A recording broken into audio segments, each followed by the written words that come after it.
Bonsoir, il est 17h27 et on vous parle en direct de Québec. À moins de 2 semaines du scrutin municipal, les électeurs précisent leur choix. Un nouveau sondage accorde une large avance au maire sortant, Bruno Marchand, tandis que Sam Hamad recule au 3e rang, derrière Stéphane Lachance.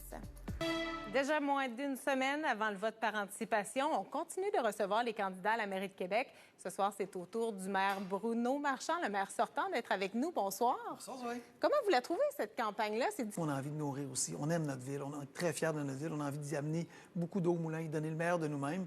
Je pense que c'est ça, l'élan.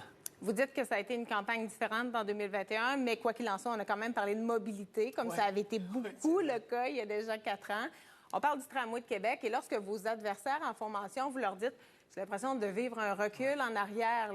Mais pourtant, vous comprenez qu'il y a plusieurs citoyens qui sont derrière Stéphane Lachance et Sam Hamad, Anne Guérette également, qui est contre le projet. Vous leur dites quoi, ces citoyens-là? Bien, c'est vrai qu'il y a des gens qui sont contre. L'enjeu qu'on a, c'est que si à chaque élection, on remet en question ces projets-là, on n'en fera jamais. Parce que de grands projets comme ça prennent du temps à monter, prennent du temps à se matérialiser. Si à chaque élection, on vient en arrière, on va toujours être en train de revenir à la case départ. On va être une ville qui va être prise dans l'immobilisme. Et c'est pas ça qu'on veut. Alors, je comprends qu'il y a des citoyens qui se disent c'est peut-être pas le bon projet. Est-ce que vous reconnaissez que ce projet-là n'est pas ficelé à 100 % On passe, entre autres, au financement. Ah, il est ficelé. Vous avez eu la confirmation du fédéral, tout est réglé, tout est signé? On a la confirmation que ce budget-là, il est ficelé, ce projet-là. Rapidement, vous avez fait une annonce d'engagement important là, aujourd'hui. On veut un nouvel incinérateur à Québec. Ça consiste à quoi? Et je pense qu'on a une vision comme ça d'avenir qui ne pas dépérir.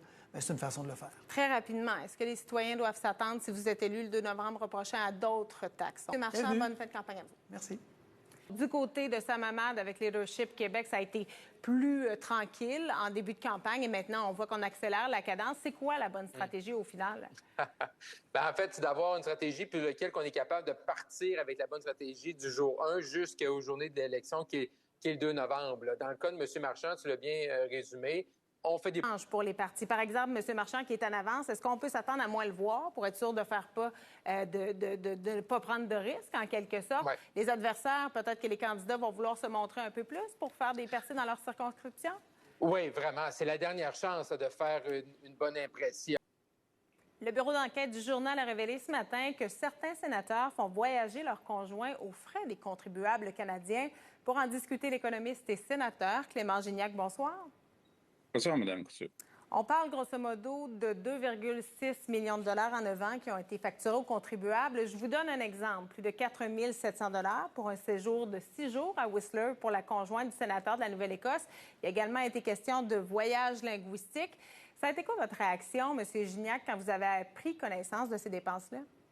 Une nouvelle variété de pommes se retrouve sur les étals du Grand Marché de Québec. Et Nathalie, il y a toute une histoire derrière la pomme Orléans. Le bas niveau du fleuve Saint-Laurent perturbe la traverse Québec-Lévis. Depuis plusieurs jours, lors des marées basses, la Société des traversiers doit annuler certains départs et imposer des restrictions pour les véhicules à bord du NM Radisson.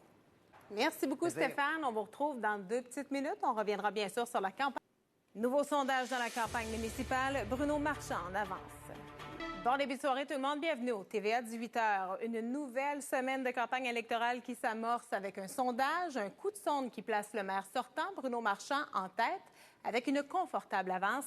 Sam Hamad est en 3e position derrière Stéphane Lachance. En politique municipale ou plutôt provinciale maintenant, même si les péquistes ont le vent dans les voiles, on ne peut pas en dire autant de la souveraineté. La raison d'être du parti récolte à peine 35 % d'appui selon un récent sondage. Alain Laforte, qui a volé les bijoux du Louvre et surtout pour en faire quoi? Encore ce soir, ce mystère digne d'un film demeure entier. L'échec du plus grand musée du monde pourrait bien devenir celui de tout un pays. Audrey Folliot. Et évidemment, un événement comme celui-là pousse les musées d'ici à resserrer leurs mesures de sécurité. Des psychiatres de Québec tirent la sonnette d'alarme. Dans une lettre adressée au ministre de la Santé à Santé Québec, ils dénoncent les compressions budgétaires et craignent que la réorganisation du réseau mène à une réduction des services en santé mentale. On peut dire que c'est tout un contraste avec la semaine dernière. On l'avait demandé, cette pluie, mais il faudra s'y faire. Elle restera pour quelques jours encore.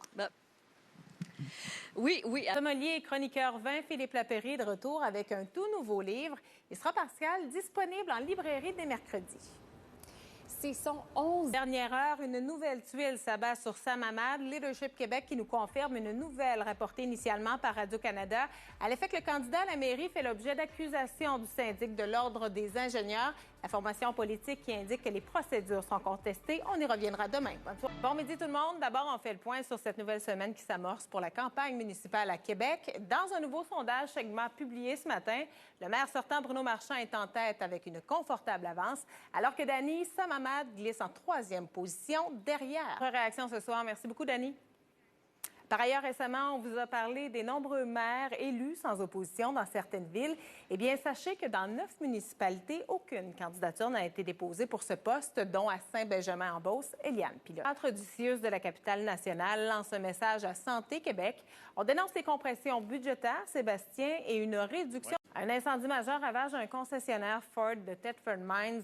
Le bas niveau du fleuve Saint-Laurent perturbe la traverse Québec-Lévis depuis plusieurs jours. Lors des marées basses, la Société des traversiers doit annuler certains départs et imposer des restrictions pour les véhicules à bord du NM Radisson.